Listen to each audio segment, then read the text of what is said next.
when you are looking at the financial statements. Then we discussed is that entity concept. Entity concept says that within entity concept, first we did this concept from a legal point, because this concept is also there legally speaking. So legally speaking, we saw that in case of a company, there is separate entity concept. In case of a company, if the business is a company, then we keep the company separate and we keep the owners separate. Who are the owners of a company? Shareholders. Whereas legally speaking, this distinction was not there in case a firm is of sole proprietorship type or partnership type. So for partnership or for sole proprietorship, the firm and the owners are treated one and the same. Now this was the situation legally speaking. What we said later on is that as far as accounting concept of separate entity concept is concerned, we always make a distinction that irrespective of the ownership type, be it a limited liability company, be it a partnership, be it a sole proprietorship, in all of these three, what happens is we always keep the firm separate and owners separate.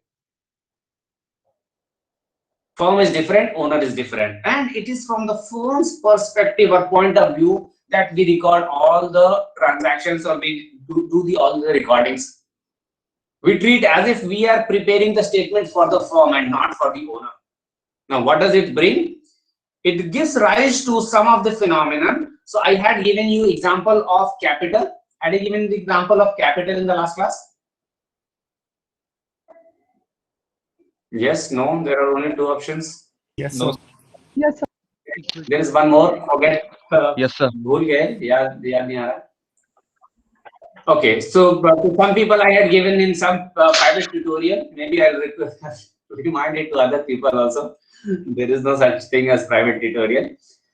I'll repeat what I was talking about. So what I'm saying here is that there is this concept of, from accounting, basic concept, which treats the firm always as a separate entity from the owners. What does it mean? It means that when we prepare the recordings, firm will be treated as if it's a separate entity and owners will be treated separately, irrespective of the ownership type. Okay, so let's say I open a kirana store and I invest my own saving, and I say that this money I will use to run the kirana store. Basically, I invested my money to run the store. Now, as far as legally this happening is concerned, nothing happened. That money was mine, money is mine. Let's say I opened it in a new bank account, which is called bank account of the kirana store. Who operates the bank account? I operate that. Let's say today morning I invested 5 lakh rupees in that. If I want, I can withdraw all the entire 5 lakh tomorrow evening and maybe go for a holiday in Hawaii. Nobody's stopping me from doing that. So practically speaking or legally speaking, there is nothing that happened. Simply you earmarked a fund for a specific purpose. But as far as accounting is concerned, accounting will record that there is this firm called, let's say, Mrityunjay Kirana Store. And there is this guy Mrityunjay. Now, for all the practical purposes, there might be nothing happening. But as far as accounting is concerned, something has happened. What has happened? That this party has given money to this party. Owners have given money to the firm. So the way this firm would record money taken from any other party, this also will be recording in the similar manner. So had I defined the terms of assets and liabilities in the last class? What do you mean by asset and what do you mean by liability? No, sir. No, sir. Because some confusions out there. Very simple. So all the resources of a firm are called assets. What are resources? Here this has a literal meaning, dictionary meaning. Resources means something because of which you will gain in future. Who is you here? Once again, the firm. You are the firm here. So you are talking from the perspective of firm. That, for example, your land, your building, your furniture, your fixture, your material, your anything, because of which you stand to get something in future. All the resources, they are called assets. So when we prepare something that is called a balance sheet, then primarily we are doing the reporting in two heads. So when we prepare balance sheet of, let's say, a firm called Mrityunjay Kirana Store, then we will report all its assets and all its liabilities, or sometimes also called equities and liabilities.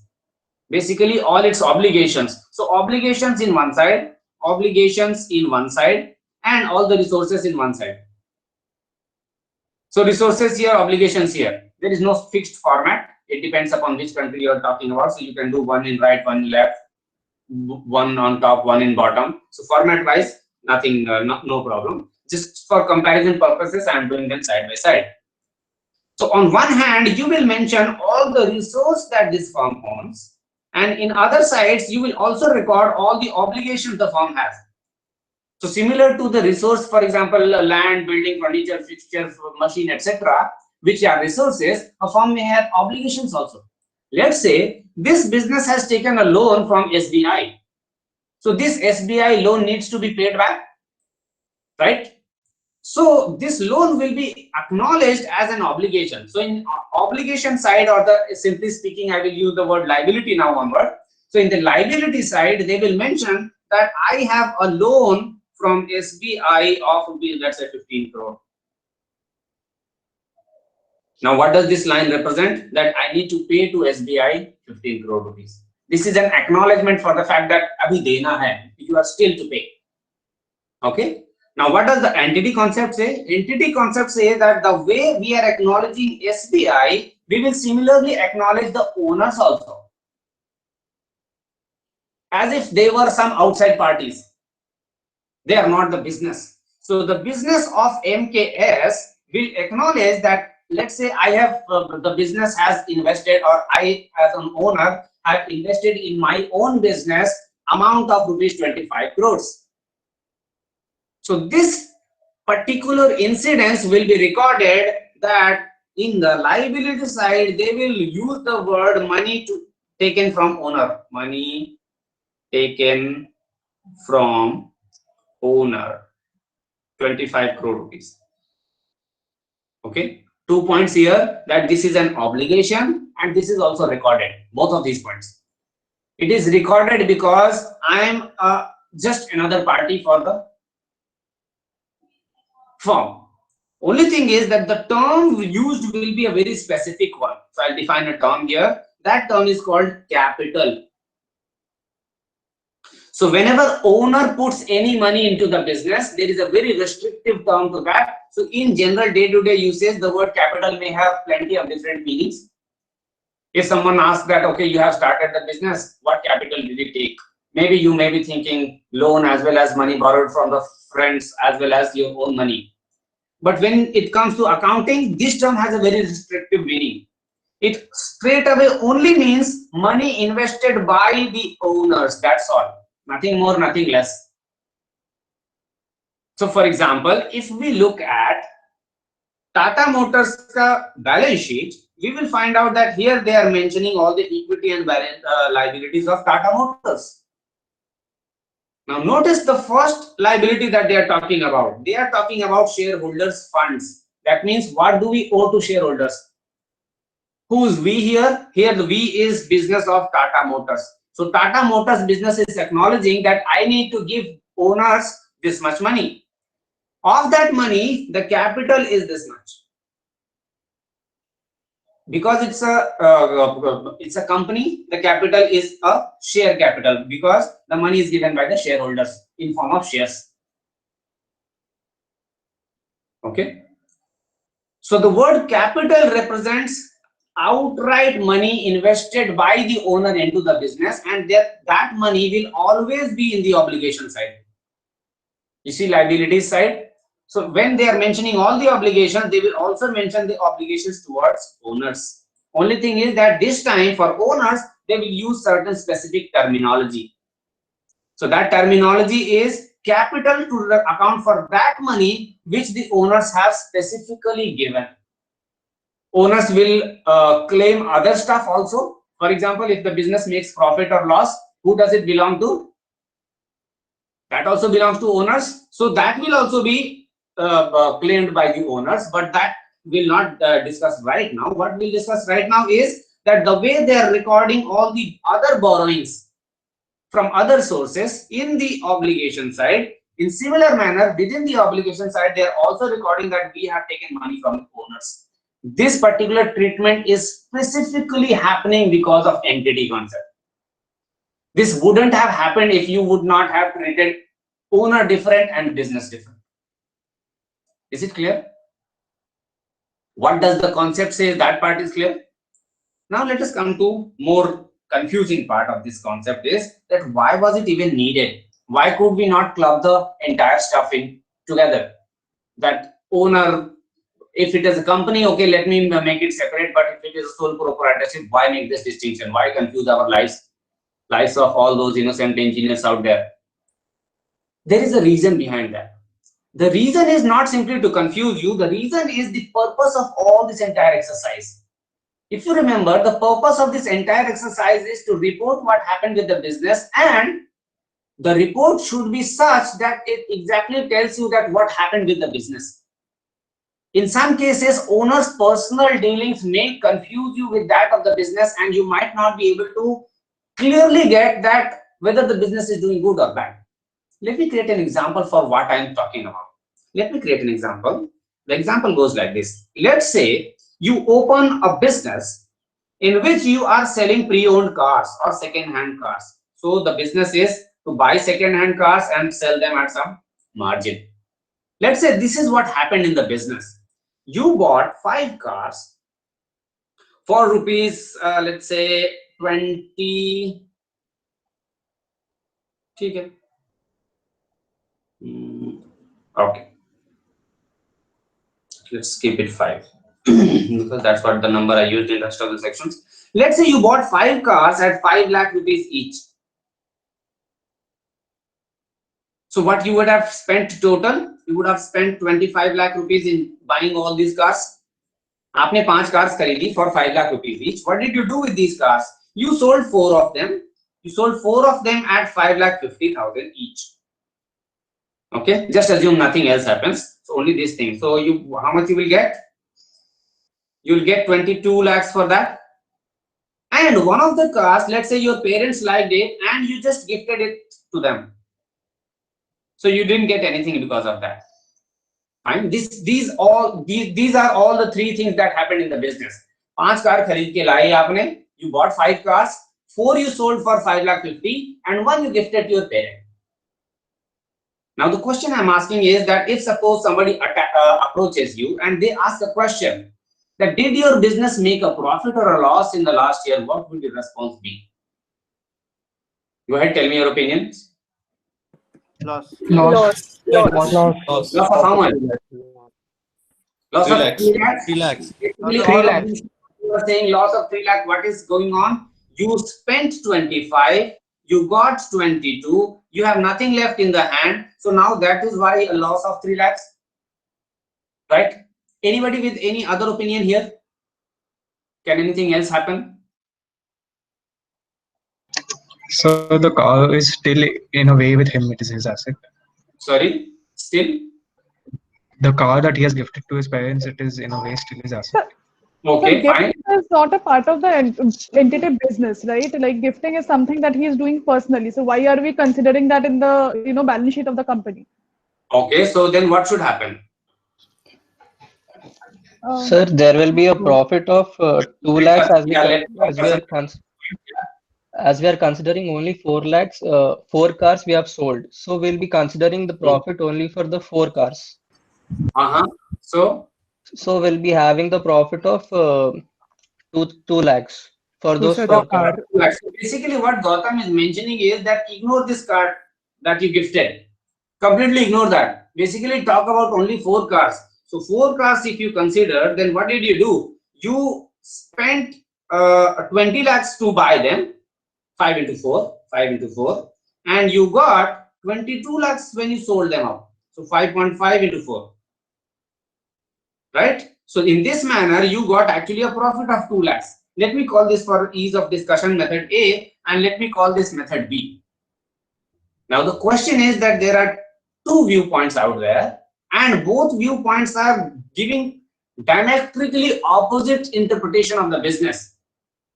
Okay, so all the arguments, all those people who are writing the arguments on the comment box, as I said in all my previous classes, just raise your hand and give the comment so that everybody can hear. Otherwise, this pop-up just comes out and goes off, so I don't even get time to read it. I'll pose the question. The question is that there are these two competing viewpoints. Which of these make more sense and why? More importantly, why? What is the argument or reasoning behind that? Okay, yeah, Ronika, go ahead. So I think it should be a profit of 2 lakh because the cost of the cars that was gifted will be a liability of the owners. So to the business. So it's going to be a profit of 2 lakh. Okay, liability of owners to the business. That is slightly confusing, but we'll take it up. Okay, fine. So basically what she is mentioning is that this is the correct way to be. Why? Because this one is has something to do with the owner, not with the business person. Okay, fair enough. What else? Vaishak, go ahead. Sir, it is like as if the owner took back his 5 lakhs Yes. from the business. Very important point. It is as if that when owner was giving the money, you were recording the fact that I owe. Who is I here? The business of second-hand car selling. So when owner gave me money, I was recording it as my obligation that I need to pay back. Now, instead of taking that money out, this time they are taking a car out of the business. So that is an argument once again behind this representation. I believe that you are talking in favor of method A here, right? Any other viewpoints? Any Yes, other yes. competing points or arguments here? So, actually, can we bring the matching concept into this? That we will only match the revenues of the items which we have sold. What is matching concept? There is no such thing as matching concept unless I say so. Okay. Yeah. You are some BCom guy or some Yes, chartered BCom. Where is your tape on your mouth? I don't see. Don't bring jargons. I'll bring it in a sequential manner. The reason I didn't bring it in a sequential manner is that there are a lot of things which you would correctly do if you use your common sense, and some things you will end up making a mistake. For example, if the same question, if I was asking without immediately before discussing entity concept, I'm sure that 90% of the class would have said that this is the way to be. Why? Because so simple, so intuitive. You spent 25, you got only 22 and nothing left in your hand. So you are in a loss of 3 lakhs, right? So it's maybe the counterpoints are even coming from all those engineers simply because immediately before that entity concept is being discussed, and this is going as an explanation of entity concept, that maybe there is some point in keeping them separate. My entire reasoning here is that do you appreciate why it is needed? What mistake you would end up doing if you don't keep it separate? That is the point I'm trying to highlight. Yeah, Rakshana, go ahead. So I had a doubt. So as an owner, let's say I invested 5 lakhs, as in 5 for that one car, 5 lakhs. Okay. But when I take back as a car instead of money, I take back something that's worth 5.5 lakhs. Okay. So the profit opportunity lost you are talking about. Yes. So basically the profit that I made is not 2, or should that number be different? I don't know that. Yeah. So should 50,000 be reduced from it? Just hold on, yeah. Rakshana has also paid her fees, so let me respond to her, and then you are responding to her point. Somebody is who was. So I was just saying, adding to Rakshana's point that so in this method A we are getting a profit of 2 lakhs, but as Rakshana said, there's an opportunity cost of taking the thing of 50,000. So do you deduct 50,000 from the 2 and then say 1.5 lakh? Do we have a new method here that you subtract 20 and you add 22 and then plus 50,000 more? No. Actually there is a profit of 2.5. Oh, so you deduct 50,000, sir, because you took a car worth 5,50,000. When you are saying that you took and you deduct, you need to be very careful that which you are you talking about. The owner took and business has to deduct. Okay. So the business will deduct 2.5 lakh rupees. Let me clear it right now. That for the time being, let us ignore the opportunity lost. Either it is 5 or 5.5. That part will come to later. So what will happen, Rakshana, if I answer your question right now, people will mix up 2 points. So your particular aspect, it will have to wait a little bit. When we come to a concept that is called conservatism, there is something that is called conservatism. And the similar thing, there are a few things that will come, but there is some time to go for that. For the time being, let us at least settle the debate between method A and method B. That you ignore that car or you account for the car. Do you subtract 25 lakh or do you subtract 20 lakh? That is the debate. What do you add is something else that we will see later on. Okay. Sir, I was saying, shouldn't another 50,000 be subtracted from the 2 lakhs? That is what I am saying, Rishabh, that part we will hold on for the time being. That you are subtracting something, right? Either 2 lakh or 2.5 lakh. This debate we'll discuss later. But one question is that will you subtract or will you not subtract? That itself is the question. Okay, so at max the difference it will take off will make is of profit of either 2 lakh or 2.5 lakh. Ultimately, that is what you are talking about. We'll see that. So basically, you will assume that even to the owners, we gifted the car at a value of 5.5. So let's not confuse that part. Let me give a verdict between A and B. So between A and B, there can be arguments for and against. For B is that this is what actually happened. I'm not left with anything. So why should I not record that I have lost 3 lakh rupees? The argument for this treatment will be that actually one car was taken away by the owner. Now, because you are talking about this ownership concept, this entity concept, why don't we separate it out and only talk about the business? My particular point is that why is even there is need to do such thing? The reason is evident the moment you see that how you are going to use this number. What are you going to do with this number? Let's say somebody asks you a question that how is this business doing? You say that 3 lakh rupees ka loss ho gaya. The next question is, will you be repeating this business in future or not? What your answer is going to be? Will you repeat this business in future or not? No. Yes, sir. No. Yes. No, We will repeat, sir. Yes. Yes, sir. Yeah, Yes. go ahead. Yes, sir. Yes, sir. We will repeat. All the people go ahead. Yeah, Tamishras, batao yaar. Would you repeat this business or not? No, sir. If there's a loss of 3 lakhs, why would you repeat it? Okay. Notice what is happening here. In next year, what you can do, let's say same business, if I wanted to repeat it for 5 million cars, 5 trillion cars, does it make sense to do that? I would be a fool to miss 50,000 on every car that I am selling. It is not mandatory. For example, it is not rule defined that whenever you are selling 4 cars, one you have to give to your parents. If there was any such rules and regulations, then things would have looked different. But is it mandatory for me whenever I sell 4 cars, one I need to give to my parents? No. That is a separate thing. That has nothing to do with the business. So that is what I wanted you all, the entire class, to notice, that if you mix the both of these things up, you may close down a very profitable business, which would have been a disaster. Actually, this business is fantastic. Every car you are getting 50,000 rupees. So if suppose I wanted to sell 1 lakh cars, would I not do it? That is 1 lakh into 50,000, whatever that number. Maybe I will be immediately overtaking some Fortune 500 or some whatever, not Forbes 50 or some those rich guys are there. What I'm talking about here is that the moment you mix personal dealings with that of the business, and then you take some decision about the business, you are prone to make a mistake. Why? Because law does not require you to gift one car whenever you sell 4 cars.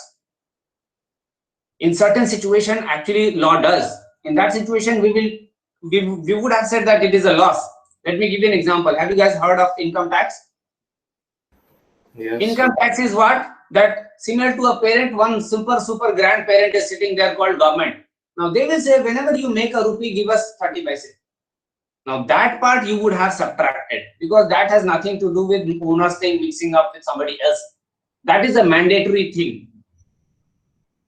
Because this one particular thing was a personal doing with the owner, as somebody said, is that you can treat it as if instead of withdrawing money from the business, owner has withdrawn an asset in some other format.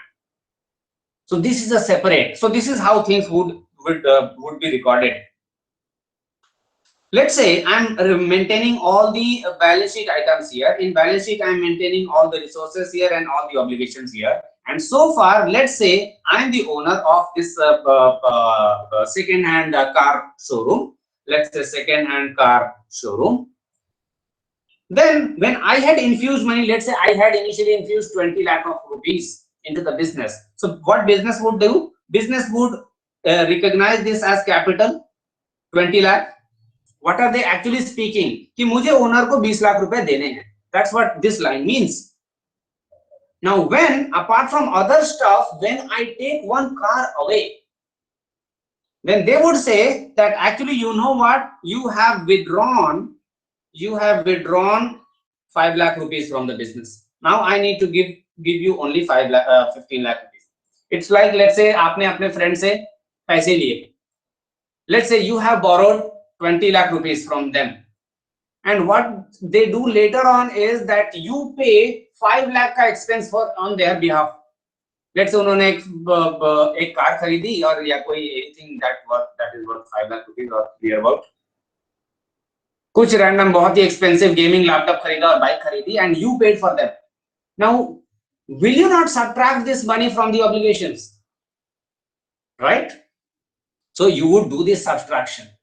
Now this part should be very clear that when you do rest of the calculation, you will say that I did a sale of rupees 22 lakh, that is 4 into 5.5, and for that I spent 20 lakh rupees, and that's how I made a profit of 2 lakh rupees. So 4 cars are accounted for here, and 1 car that you gave for free is accounted for here. So all the 5 cars are accounted for. Okay. Now, very quickly, I will also answer the questions. Hold on, I'll open it up for questions. But very quickly, I'll also answer the question that Rakshana and somebody else were asking. That what about 5.5? Typically, there is another concept that says that don't count your chicken until the eggs hatch. There is some saying like that, right? Means unless you actually get the profit, don't count them. You should not continue to count. What if the same car I would have sold for 5 million? So I don't owe this guy now. Instead, this guy owes me. Don't do such thing. Okay, so we don't talk about notional profits here. So if something is being taken, we by the owner, we subtract its cost directly. Okay, now I'll open it up for the questions. Yeah, go ahead. Yeah, Ram Prasad, you were asking something. So the capital should be 25, right? अरे numbers में कुछ नहीं रखा यार. मैंने अगर 25 बोला था तो 25 मान लो. ये सब नंबर में साथ के साथ बनाता रहता हूँ, तो मैं भी तुम्हारे सेक्शन को 25 बोला, उधर 5 लाख बोला, कहीं 7 लाख बोला. भावनाओं पे मत जाओ, बेसिकली वर्ड्स पे मत जाओ, भावनाओं को समझो. The point that is being said is that whatever you earlier acknowledged that I had taken this much money, you would subtract if some other form of asset is taken away. Why we would subtract? Because you want to know correct picture of the business. Now this representation is exactly representing that what actually happened with the business. If you look at it in this manner, you know that does it make sense to repeat this business in future or not? Yeah, Tamishra, would you repeat this business or not? Let's say there is no other expense. Yes, sir. Yes, sir. I would. Assuming that more money is better, unless you have gone all on that path, ki sab moh maya vagara vagara. If that is the case, you can talk to me later. I will have a very lucrative deal with you. Okay, anyways. Sir, I have one doubt here. Sorry, yeah, go ahead. So I was saying that if in this particular case itself, the owner is not gifting the car right away, but let's say after 6 months or 7 months, the car is not getting sold, and that is why the owner gifts it to his parents, his or her parents. In that case also, will we still consider that the owner has taken away something worth 5 lakh rupees, but when actually its worth might not be 5 lakhs? Right?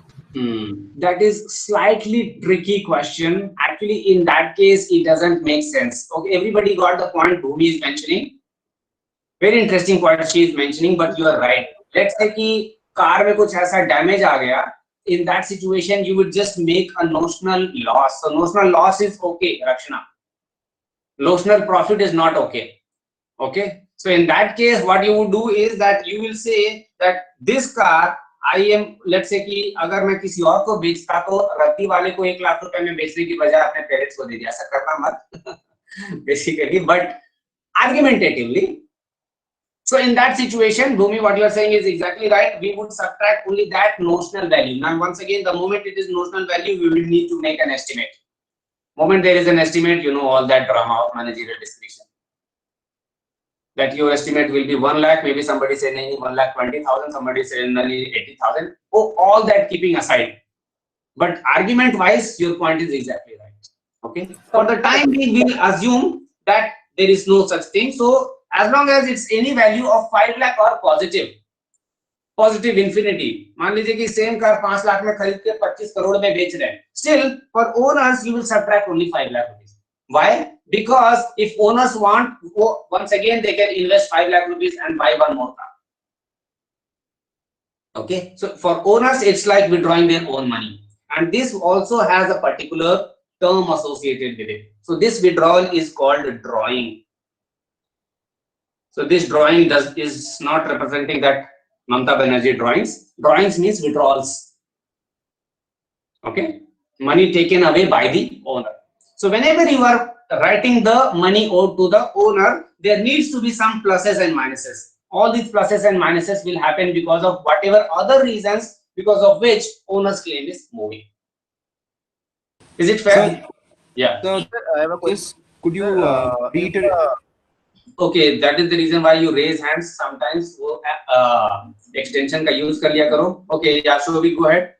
Then If the car is registered in the company's name, then then we should draw 5 lakhs from the liability side, and at the same time we should add the car in the asset side, no? No. What he is mentioning, Shobhit is mentioning the legal point here, that let's assume that the legal title continues to be with the firm, but let's say my parents use it and that is the exclusive use, that only they use it. So in that situation, should I treat it as an asset of the firm? Actually, you should not. If suppose you know for sure that it's only for the purpose of my parents, because legal detail do not mean anything here. For all practical purposes, you have withdrawn the 5 lakh rupees. But if you are doubtful, then you are right that you will show it as an asset of the firm. Yeah. That sometime it is used for the when it is not used for the office purposes, my parents are also using it, then you are good to use it as an asset. Yeah, correct. But an accountant how to discriminate that? I mean, if a card is suppose in the name of Tata Motors, and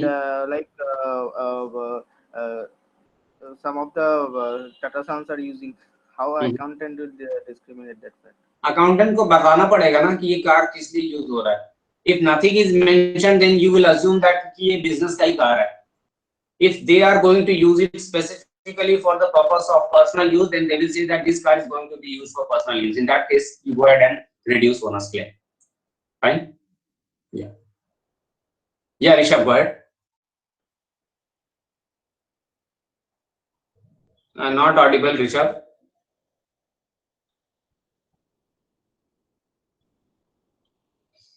lip reading आता नहीं है यार मुझे, sorry. Okay, just try it again, and once we can hear you, pose your question. Meanwhile, I'll go a little bit ahead. So that's all about the relevance or the need for entity concept. Now you see that you would have made it, ended up making. Sir, can you hear me? Yeah, I can hear you. Just let me finish the sentence and then I'll come to you. Huge disaster if this entity concept was not there with you.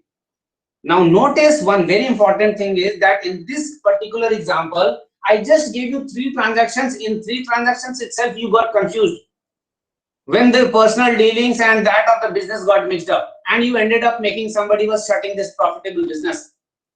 Just imagine for complicated businesses, if you don't have a support of this entity concept, how many times the owner is infusing, owner is withdrawing, owner ka bacha is taking something, owner ke parents are taking something, owner ke friend ko kuch discount pe dila diya, so on and so forth.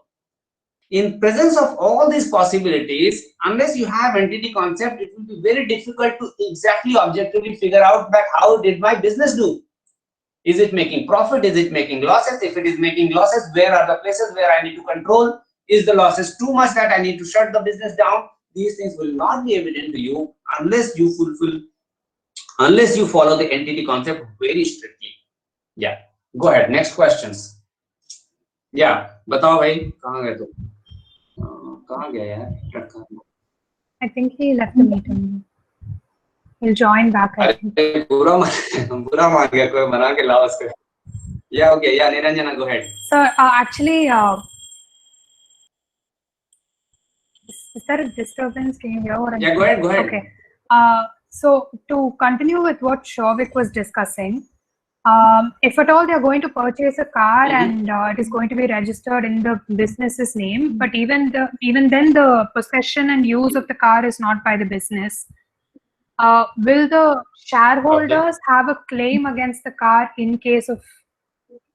Will they have a claim against the car, like it is an asset of the company, it belongs to the company's name, so can they claim against the car?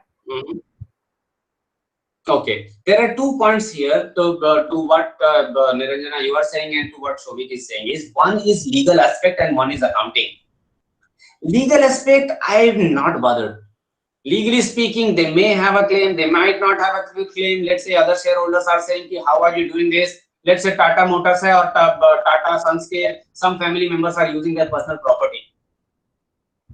Legally, let's say I own 1 share of Tata Motor, let's say 50-100 रुपए में खरीद लिया. Legally, I am entitled to stop them. But practically, will it happen? Right? Now, practically, legally, all separate. As far as accounting is concerned, only the usage matters. That what purpose are you using the asset for? If you are using the asset for personal purposes, then registration, not registration doesn't matter. If it comes to the notice of the accountant, then they need to treat it as a withdrawal.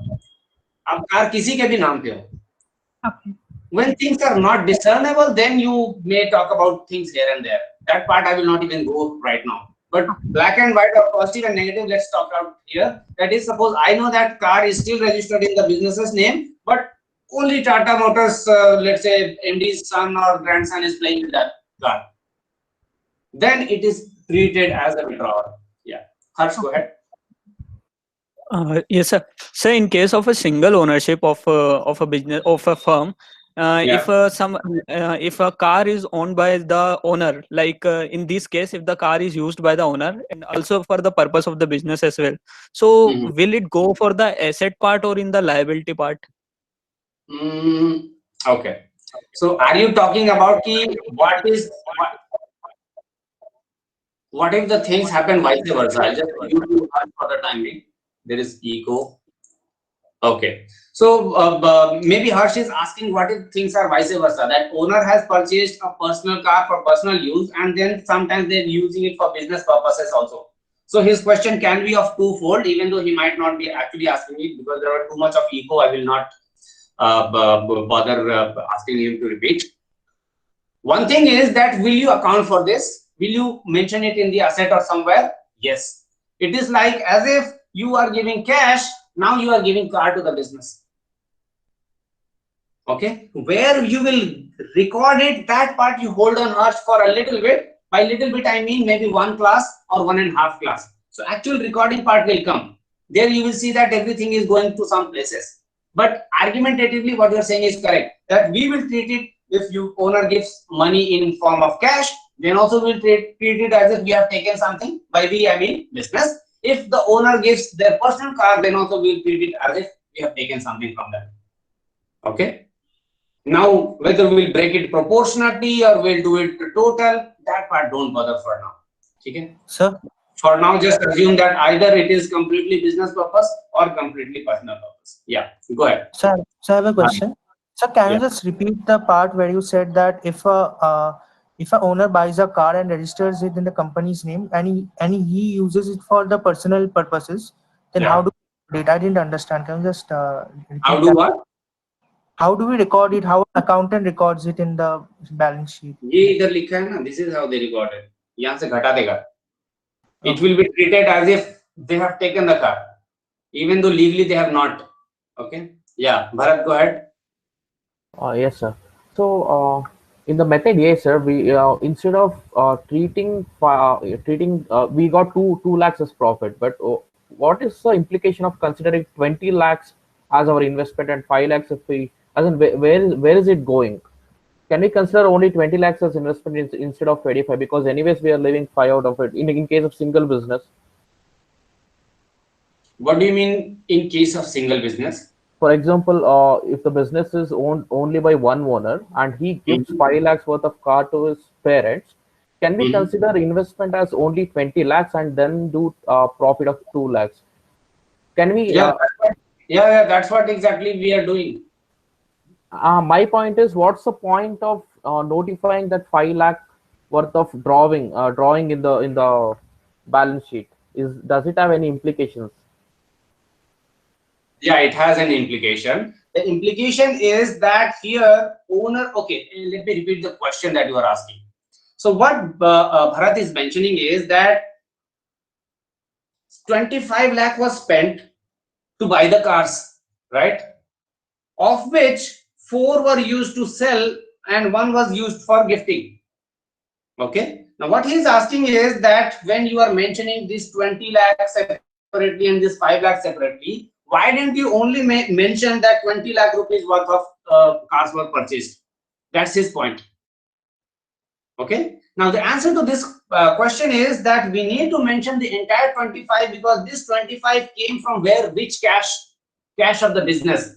Let's say business account mein kuch paise pade hue the. Of that cash, we are using 25 lakh rupees. So if you write only 25 negative and if you check your bank account, 25 is gone, suddenly you will start wondering what happened to 5 lakh rupees. Things are not matching up. Things are not adding up. That is the reason why we will mention entire 25 and then we will record that of that 25, 20 is made for the purposes of sale and 5 is taken away by the owner. Okay? Is it okay? Okay. Any more questions? Yeah, go ahead. Yeah. So let's say I've taken 25 lakh from the owners and then I am using half of it towards another business. It's another business, but I'm not using for the particular business that I've taken it from the owner. So in that case, how will that half of the money? Yes. It's like let's say there is a big all the incubation centers have this. Let's say there is a big hall of incubation center and 5 startups are located in under one roof. The total rent of the let's say hall is let's say 50,000. Then can you tell that what will be the rent of all of these? You can simply proportionately allocate them. That's all. Similarly about any other asset. Okay. So basically in case of joint usage, you need to make an assumption. That makes an assumption that in what proportion joint usage. Is it equally? If it is equally, then break it into half. That's okay. Yeah. Okay. Yeah. Any more questions? All the permutations and combinations out there. Let's take it all out. Okay. Fair enough. No problem. Whatever we understand, we will understand it firmly, and then we move to the next one. So the next two will be discussed together. I'll be slightly faster with the third one because it's a very easy one. There is something that is called a concept of going concern. Okay. So going concern here, concern doesn't have the meaning of the issue or a problem. So maybe the only going concern for you would be that how long will this online thing last? What we are mentioning going concern is something different. When we say going concern means that here concern means business. We are saying that in absence of the evidence to the contrary, thoda legal language bol raha hu, but I will repeat it in a very simple language. In absence to the evidence to the contrary, we assume that the business will continue in foreseeable future.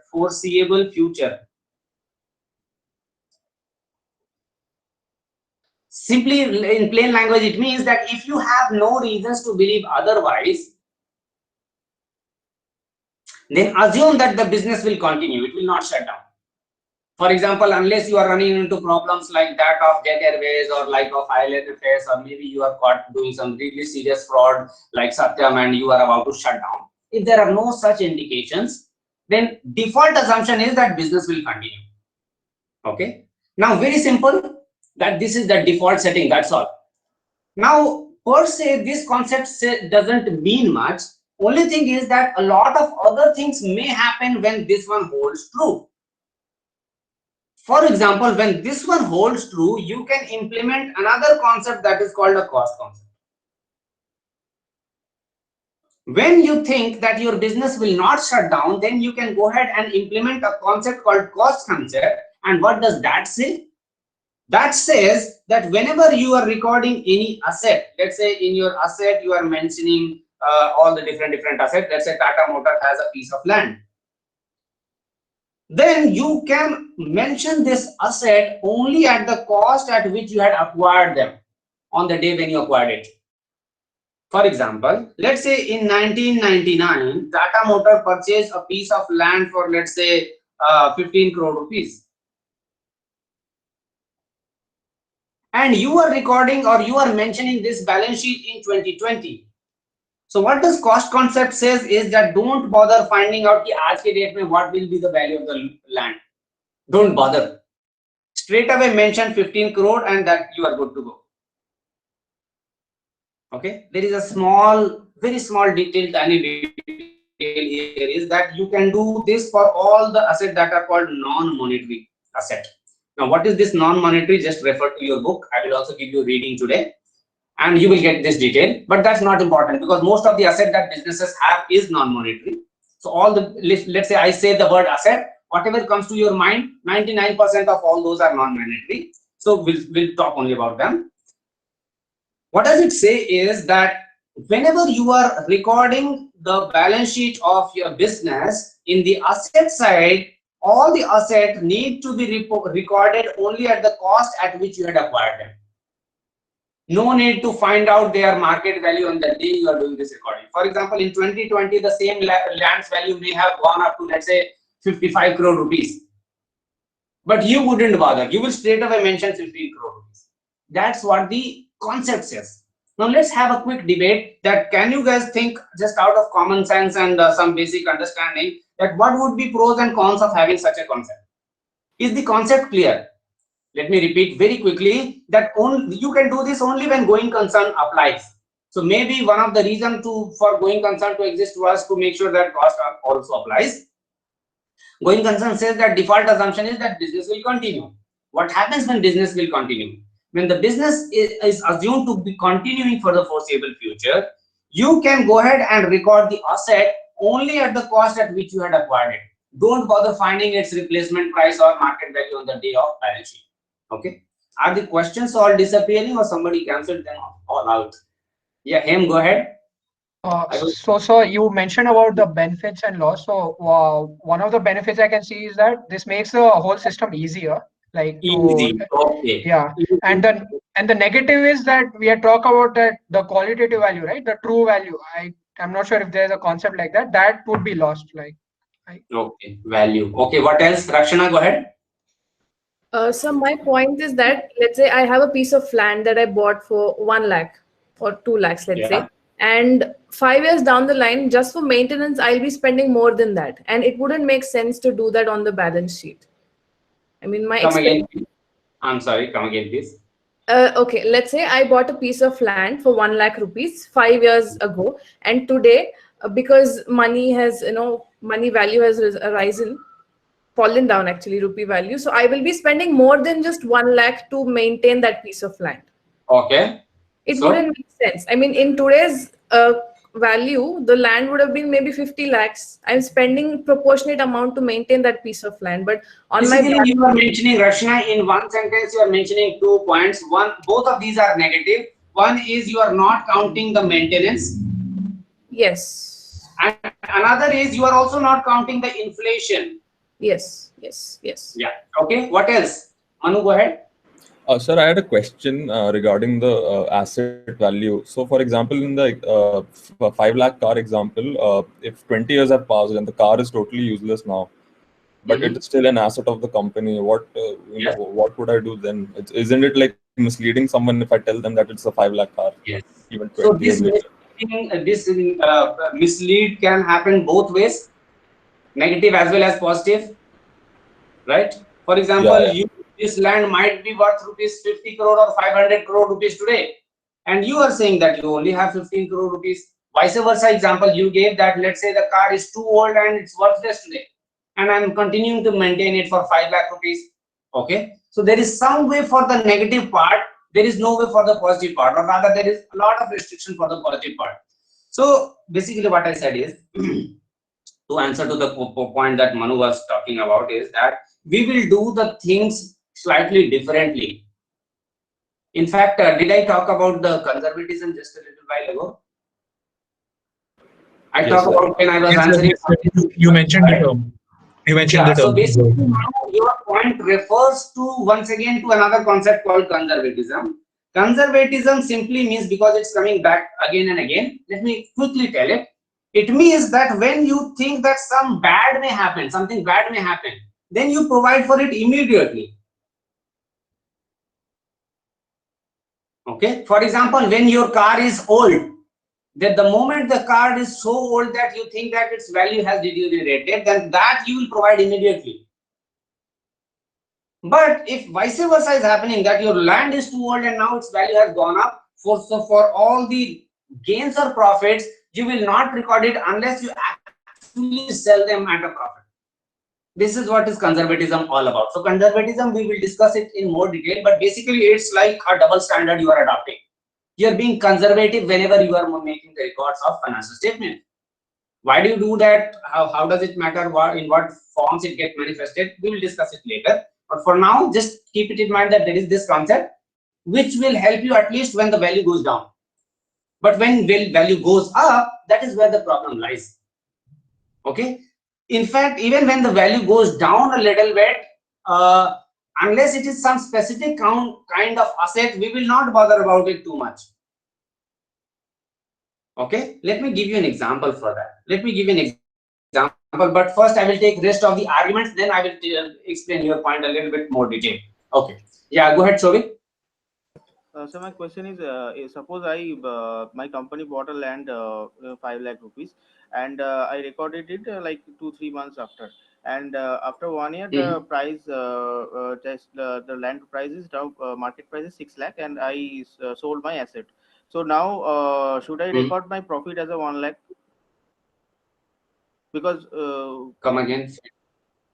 कितने में खरीदा? What price are you assuming you bought it for? 5 lakh में खरीदा, and मैं मतलब suppose 1 साल के बाद मैं उसको अकाउंटिंग में दिखा रहा हूँ, and at the same time I am also selling it out at 6 lakh. So मतलब when you sold it off, it's not your asset anymore. Yeah, you will show a profit of 1 lakh. So 6 lakh you got, 5 lakh you had paid, you will show a profit of 1. When you actually sold it off. Okay, you're right. Fine. Bharat, go ahead. Yes, sir. My question is related to when price goes up. For example, the example you have taken, we have purchased the land for 15 crores, maybe 20 years back. Now its value is around 60-70 crores. Now, since there is some distress in the company, I plan to sell my company. So in that case, if I entry it as 15 crores, that's going to be a loss for me. The point you are mentioning is that what would I do? Bharat, the point you are mentioning is what would I do when the going concern is not holding true? When the going concern is not holding true, then we do things all differently. In fact, that part we will not even discuss in this course, because a lot of rules and regulations kick in that do this for this purpose, do this for that purpose. So that part we will just ignore for the time being. So, but if you are concerned, going concern means that your business may wind up. That's what he's about to say, that the business is going into distress and you are about to sell. But if you are a going concern, still you may end up selling the asset. Now, point being is that unless you actually sell the asset, you don't raise its value. When you actually sell the asset at a higher value, let's say in year 2019, I did not sell it. I will record it at 15. 2020, I did not sell it. I'll record it at 15 crore rupees. I'm talking about this land. Let's say in 2021, I actually sold it off. So in balance sheet, land is gone. Land will have a zero value now. But somewhere you will give this information, that somewhere we'll come to it later bit. Let's say you sold it for 500 crore rupees. Then you will say that I got 500 crore rupees. I had spent 15 crore rupees for this, and this difference is what is my profit. But you need to actually do this sale. You will not record anything in year 2020 or 2019 simply because, hey, look, market prices have increased. Others are buying similar piece of land for a higher value. So you will not do anything because of that. Yeah. Go ahead. I think this relates to the point. So, if the Tata Motors buy in some shares in 1999, suppose it's 10 rupees per share, and now in 2020 the share price goes to 1,000 rupees per share. Now this current market price per share is 1,000. Then what will be the asset now? The 15 crore. Okay, a very important question. Everybody heard the point that Ashlokar is mentioning? Your first name is Abhilash? Yeah, so the point Abhilash is mentioning, you guys heard that? He is extending the same analogy in case of a share. He is saying a share kharida tha long back, let's say it was worth ₹10. Now its value has gone up to 100 rupees per share. And I have X number of shares. What do I inform my shareholders or all the users of statement? Actually, what you have done, Abhilash, is that you have given example of what we call as monetary asset. So for monetary asset, cost concept doesn't apply.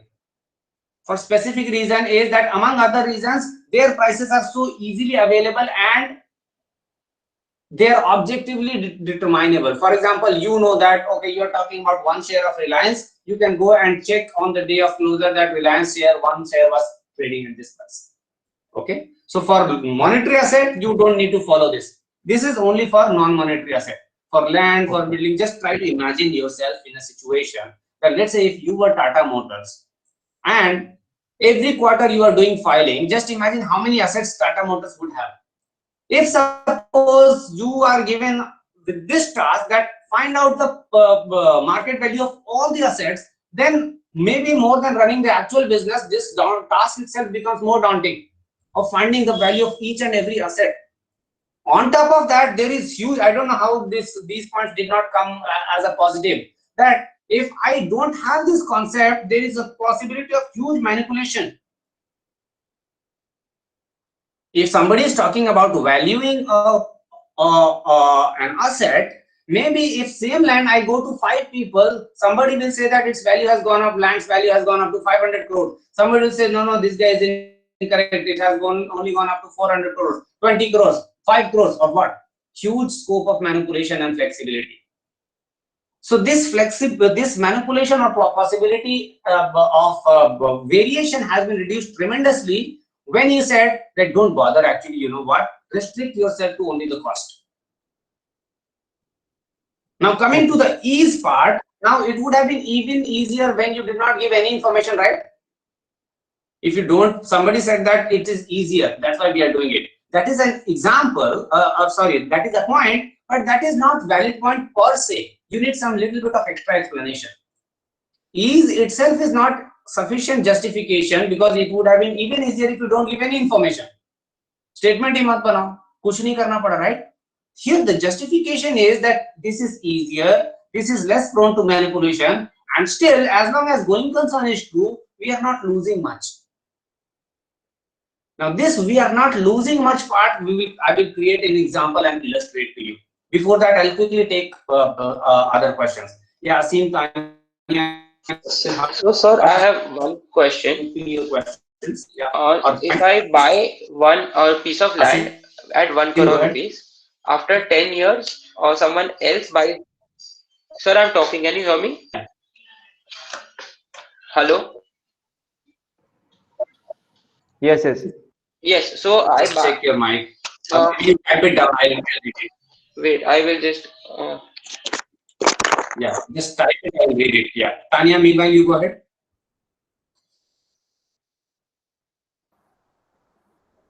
Sir, I wanted to ask, we are considering only the monetary assets, right? So, sir, land can be converted into cash at any point of time. So how is it not a monetary asset? No, for that you read the definition of monetary asset and then I will talk. Okay. Yeah. Harsh, go ahead. Sir, for how much time we have to take? A small thing. Monetary asset doesn't mean something that you can sell. Okay, there is something more to it that you will just you can read it up. Just 1 or 2 line definition. Yeah, Harsh, go ahead.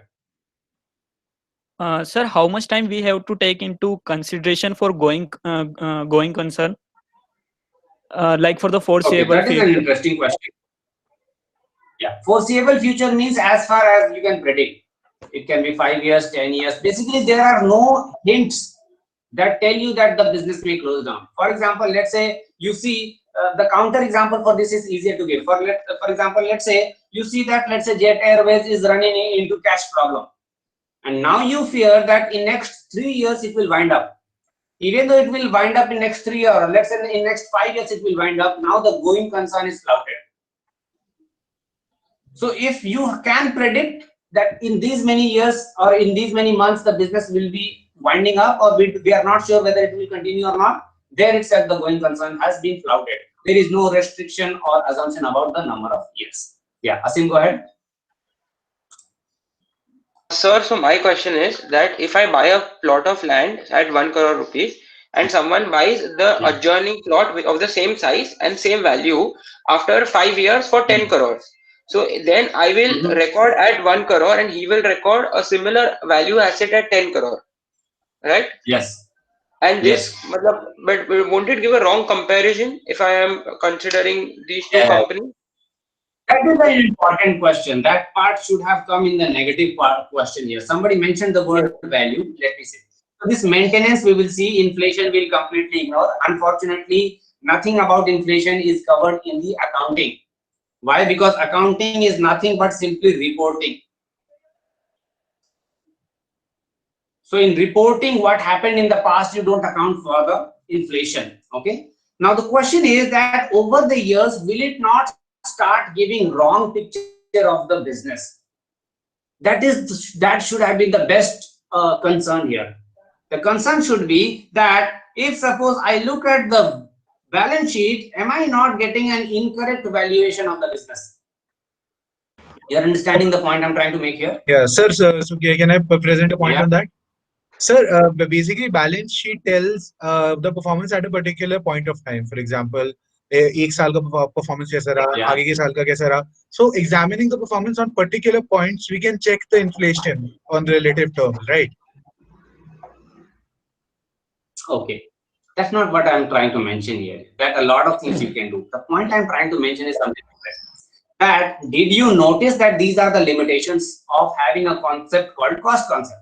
That it did not account for inflation. We will see that actually it does account for maintenance in some sense. We will see. So that point is not valid. And it does not account for valuation. So let me address to these two, inflation and valuation. Point number 1 is that inflation you will always need to account for on your own. For example, let's say there are two companies, both of them, as somebody was mentioning, have got similar piece of land. Highly likely that you will have balance sheet of one company looking at a very smaller size and one company balance sheet size will be much bigger. It may simply be because of a difference of timing. That one is an old company, one is a new company. So whenever you compare two companies, always keep this in mind. So basically this is a limitation. Another limitation is valuation. So basically in your mind you want to do valuation of a firm. So keep this in mind that if there are two objectives, two competing objectives, one is reporting, one is valuation, the information, the purpose for which you are doing all this preparation of financial statement is not valuation but only reporting. It's like objective he different है. When you are preparing financial statement, all you are doing is telling the users that this is what happened. Now this is another exercise or separate exercise that maybe they can use this information, they can perform some additional exercise and find out valuation of the firm. But keep this in mind that straight away if I look at Tata Motors ka balance sheet, that is not giving me the value of a business. I need to exercise some more steps to that. Just for your curiosity, that in your curriculum, Maybe if you move, when you go to your second year, you can opt for another valuation course specifically designed for the purpose. The objective will be that looking at all different information from different sides, how can you value a company? But keep this in mind that that is a separate exercise. Here we are not doing it. Maybe a lot of information you will take it up from the income statement or balance sheet, but directly it is not giving that. So when you see a balance sheet, keep this in mind that that is not telling you that Tata Motors valuation is that. It only is telling, what it is telling is that this is what Tata Motors did, that's all. So the scope itself is very limited of a financial statement, and in that sense we will go ahead and implement cost concept. Now the most important part here that I need to explain here is that how we are still okay, how are we still not losing too much. Now that has to do with the condition of going concern. Let me give you an example here to explain what am I talking about. That if you are maintaining everything at cost, still you are not losing out much. In fact, I will give you two quick examples. One will be that where the value of an asset is lesser, and one will be where the value of the asset is higher. Let me tell you. For example, let's say you are a garment manufacturer. Okay, and here your quarter ends and you need to prepare a somebody is saying something. Somebody is feeling ignored. Yeah, Rishabh, go ahead, ask a question. No, sir, I had a question, but I was not sure whether that thing was visible or not. Yeah, but I was just saying. Okay, go ahead. Next, sir, I was just asking, in the case of going concern, you said in the foreseeable future, if you feel the business is going to continue. But sir, for example, in the 2008 crash, sir, when the banks started performing very poorly, people felt that the banks may not do well, they may go bust. So then people thought, so then will the going concern not apply there? But then the government bailed them out again, and now they're still there. Okay. So for example, let's say you are talking about entities like AIG and all. So Lehman Brothers. Lehman Brothers, let's talk about AIG. So what he is mentioning is that what do you do when you foresee that the business is going to close, but it did not? Actually, nothing. You continue to revoke your cost concept for as long as a period when you think that the business will not continue, or you have doubts. The moment those doubts are overcome, then you will revert back to cost. As simple as that. Okay? And sir, jo asset ka you were talking about valuation of a company. When let's say an investor wants to buy shares or something, they look at the balance sheet of a company to see the financial health. Sir, an asset is never recorded with the date, right? So suppose Tata Motors started in the 1940s or something, and they bought one asset then in the 1940s, and then there's some other asset bought in 1980s. So I don't know when it has been purchased. So how do I calculate change in value, inflation? How will the investor know? Very important question that he is asking. There are two answers to this. One is, everybody heard the question. This is a very important question, so I want everybody to pay attention. What he's mentioning is, I'll just repeat quickly. He's mentioning is that, let's say in balance sheet, only the assets are written. Now, I don't know that this asset, what is the size of the business? Is it that these assets are too old, or is it a new company? Pura use karte. For example, let's talk about land. That is it a land of 15 crore rupees purchased 50 years ago, or is it a land purchased, let's say, 1 year ago? I don't know. Okay. And similarly for other assets. Okay. Somebody else was raising hand. I just ran out of the class time, so I'll just extend it a bit. Because of so many questions, thoda sa aapka piche reh gaya, I just extend it so that I can come up with the par with the rest of the three sections, the rest of the two sections. But all these questions are very interesting, so it's better to answer. The specific answer to this question is that in some cases, then we will do something. Okay. Now, what we will do something is that you will have to wait quite a while, so that there is some way to find out ki asset mein kitna chala gaya aur kitna reh gaya, or some way to figure out that how old the asset is. Okay, but keep this in mind that we will not be able to figure out just by looking at the balance sheet that what is it, that is the asset new, is the asset old. You will not get all that information. What does it mean? It only means that now you have more caution when you are reading the balance sheet.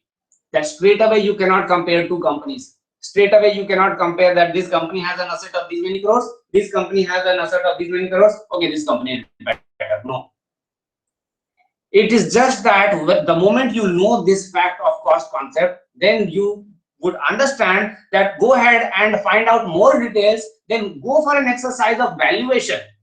So maybe more motivation for you to take that valuation course. I think so far Professor Ajay Garg is taking that. Do that exercise and then find out the value of the firm. So basically the information you would be looking for is somewhat in your back of your mind, you are looking for the valuation of the firm. So the bottom line of this entire question remains is twofold. One is you will not get all the answers just by looking at the income statement and balance sheet, number one. And number two is that if you're looking at a valuation, there are some way arounds. There is one more smaller point is that within this limitation, accounting will try to avoid this problem. Just a small attempt, but you will see that that is all it is. Just a small attempt to give some additional information.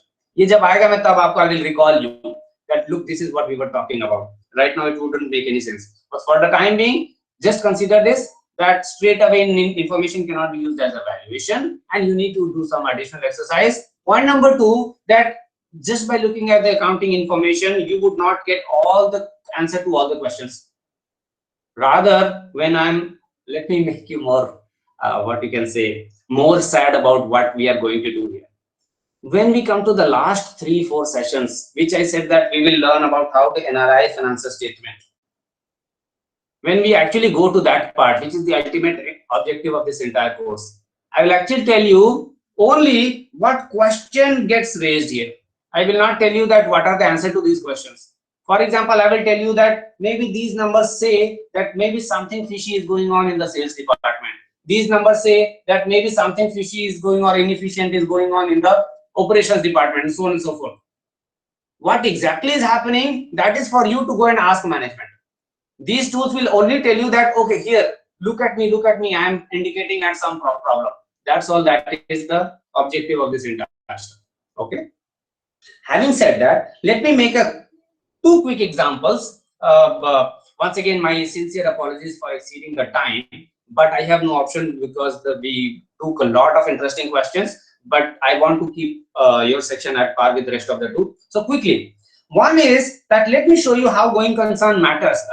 Going concern plus cost concept can actually be implemented. Let's say you are a garment manufacturer and here your quarter ends and now you need to prepare a balance sheet. In your balance sheet, you are giving all the different information about all the resources, all the assets. And among that, you are talking about the cut pieces of clothes. Let's say you are a jeans manufacturer, you have all these pieces of clothes cut. Okay. Now what you have is all these cut pieces available with you. Now you have two options. One is to record them at cost. One is to go to an independent valuer and say, if I were to sell this one in the market today, what will I fetch? Cut away kapade, cut pieces, what do you think they are going to generate you? Some very minuscule scrap value, right? But because you are a going concern, on this stage you can afford to record them at cost and say that because we are a going concern, we expect them to finish it in next quarter and sell them as a jeans or trousers or whatever. So now you see that if you did not have going concern, you were running into a trouble. Because there the possibility would have been that you might not have enough time to convert them into finished goods. Okay, so here we are talking about inventory. So whatever material you have kept for sale is called inventory. That material can be of 3 phases.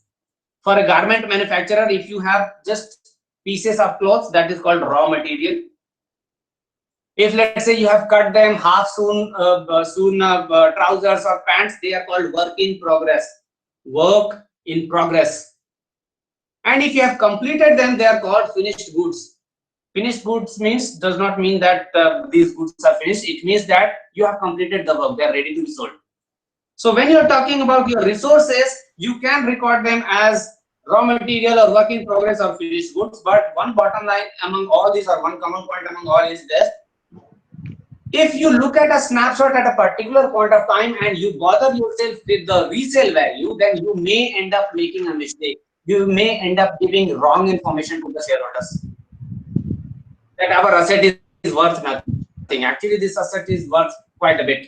Maybe even more than cost plus something. That plus something will not bother right now. Okay, second term ka wait karo. But the bottom line is that that's how cost concept protects. Let me give one example, quickly give you one example of the flip side, and then I'll ask one round of question. So Madhusudan, just wait a bit. I can see your hands raised. But one quick question, example to give the flip side. Let's say you are Star Sports. You are Star Sports, you approach BCCI. What do? You approach them and you say that I want broadcasting rights for 5 years of all the cricket matches that Indian team will play. Okay. Now what happened is that for that, let's assume for simplicity, let's say BCCI asked 25 crore rupees for that contract. You are Star Sports, you approach BCCI, you got a broadcasting right for 5 years and you got it for 25 crore rupees. Okay. Let's say some names here. Let's say Rishabh went and did this deal on behalf of Star Sports. And just after he was coming out of the office of BCCI, let's say Rakshana went and this time she did a deal with the same guys for rupees 35 crore. Same deal. Let's say she was representing Z Sports. There is any channel called Z Sports? I don't know, man. Let's say there is another channel. She did this deal. Now the fact is that for Star Sports, the cost is 25 crore rupees, but now it has been established that the new market value is 35. Is the example clear what is happening?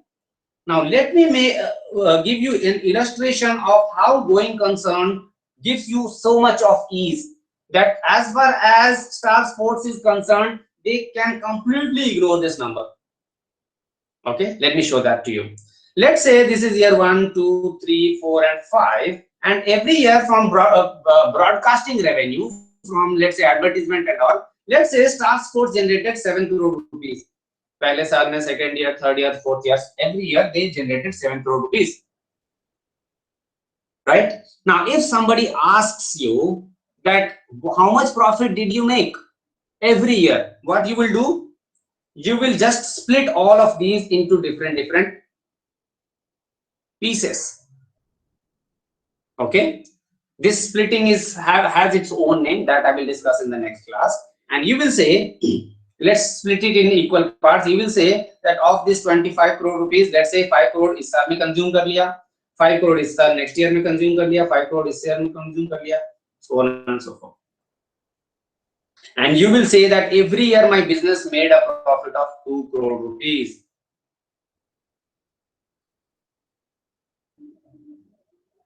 Okay, I think I'm going too fast for the time concern. You know what, better it is that I take a break here and I repeat this example in full flow in the next class. So just remind me that ye BCCI wala example nahi kiya tha. We'll do it in the next class. Okay. I think that there is a lot of explanation that are getting missed out in an attempt to rush. Yeah, some question. Yeah, go ahead. Sir, this was regarding the telecom industry's adjusted gross revenue, which was not foreseeable at the time of preparing the balance sheet, but it was incurred for some past dues. So where do they record it now? Like in the present balance sheet, or do they prepare? Recording part, yeah. So Madhusudan, even though your question is very specific, I will give a very general answer to this. Recording part, just ignore for the time being. Ask only conceptual thing. Because the recording, we will start in basic manner. First, we will learn ABC, and then these questions can be accommodated within that.